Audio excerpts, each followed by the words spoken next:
अगले पारी बिना बात करने जब तक परिचय नहीं होगा बात नहीं करेंगे। आपकी जिम्मेदारी। बिल्कुल मेरी जिम्मेदारी। हाँ, जब चुनाव में जो आपने मेहनत की जैसी जिम्मेदारी मिली और अब उन पर मतदान भी हो गया है, कितना कॉन्फिडेंस है और किस तरीके का फीडबैक है? अभी आपने जिलाध्यक्षों से भी संवाद किया।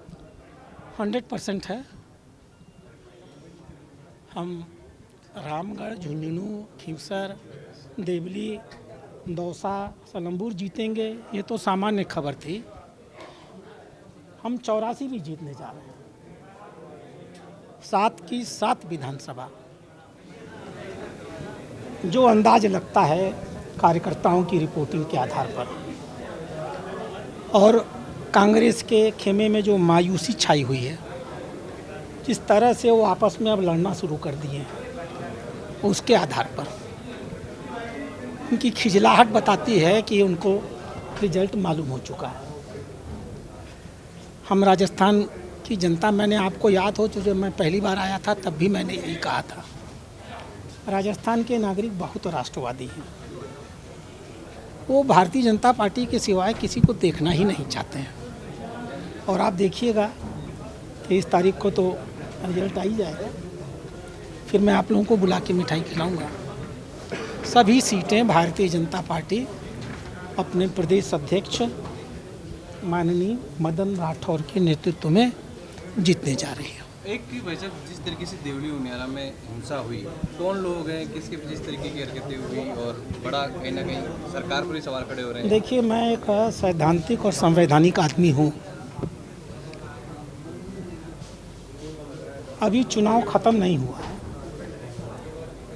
चुनाव ख़त्म होता है जब अधिसूचना जारी होती है, और जब तक चुनाव आयोग अधिसूचना जारी न करते तब तक चुनाव आयोग आचार संहिता लगी रहती है। प्रशासन प्रत्यक्ष रूप से चुनाव आयोग के नियंत्रण में रहता है। जो कुछ हुआ है वो चुनाव के दौरान ही हुआ भी है। तो मैं ऐसी परिस्थितियों में यह जिम्मेदारी चुनाव आयोग को देता हूं, और जो डीजीपी हैं और मुख्य सचिव हैं, जो आचार संहिता लगने के दौरान चुनाव आयोग के नियंत्रण में काम करते हैं, उनको देता हूं। हम इस घटना का मूल्यांकन जब आचार संहिता समाप्त हो जाएगी उसके बाद करेंगे। अभी हम चुनाव आयोग के किसी काम में हस्तक्षेप नहीं कर सकते हैं जब तक कि अधिसूचना हट न जाए। लोकसभा सदस्यता अभियान को लेकर समीक्षा बैठक थी। राजस्थान में जो टारगेट था उससे दूर है, समय बढ़ गया, किस तरीके की समीक्षा? नहीं, दूर नहीं है। बहुत से कारण थे। हरियाणा का चुनाव चल रहा था, अभी भी महाराष्ट्र का चुनाव चल रहा है, साथ साथ उपचुनाव होने थे। तो हमारे बहुत से लोग बहुत जगहों पर बिजी थे, और इन 7 जगहों पर भी आपने देखा होगा हमने बहुत संगठित प्रयास किया है। पूरे राजस्थान से हमने अपने वरिष्ठ लोगों को चुनाव प्रचार में लगाया हुआ था। सफलता, सदस्यता हमारी बहुत अच्छी हुई है, और हम इसे और भी अच्छी करने जा रहे हैं।